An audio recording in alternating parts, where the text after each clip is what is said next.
And happening now, top congressional leaders just wrapped up a meeting at the White House. They were talking with the president about a plan to deal with ISIL. The president will address the nation on this subject tomorrow night. Senior political reporter Scott Thuman is live in our newsroom tonight. Scott, what do we expect to hear from the president?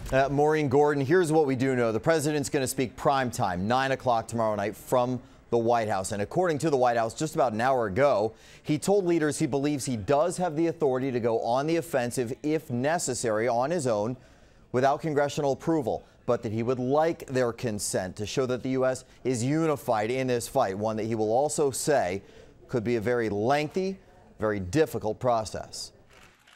Called to the White House for a sneak peek of the president's plan, the big four of Congress came and went without a word. The president supposedly selling his strategy in hopes of Hill support. A congressional buy-in, as the president described it, is very important. It's a priority. A buy-in, as he called it, could mean funding for rebels in Syria helping fight ISIL and for tolerance among those who find the idea of another lengthy commitment less than appealing.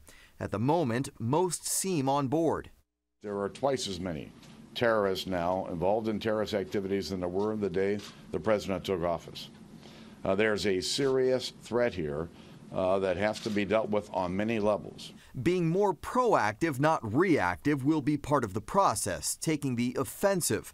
There is some progress to note. Iraq revamping its government, just sworn a new prime minister, while Secretary John Kerry heads overseas to pitch a partnership with Jordan and Saudi Arabia. We need countries in the region who are at most direct threat from ISIS to step up to the plate and join this coalition. The sense of urgency ramping up, with some in Congress not waiting for the president to ask permission, proposing bills on their own for expanded airstrikes. But I don't want him to wait until Congress acts, because I don't have full faith in Congress myself, to be honest with you.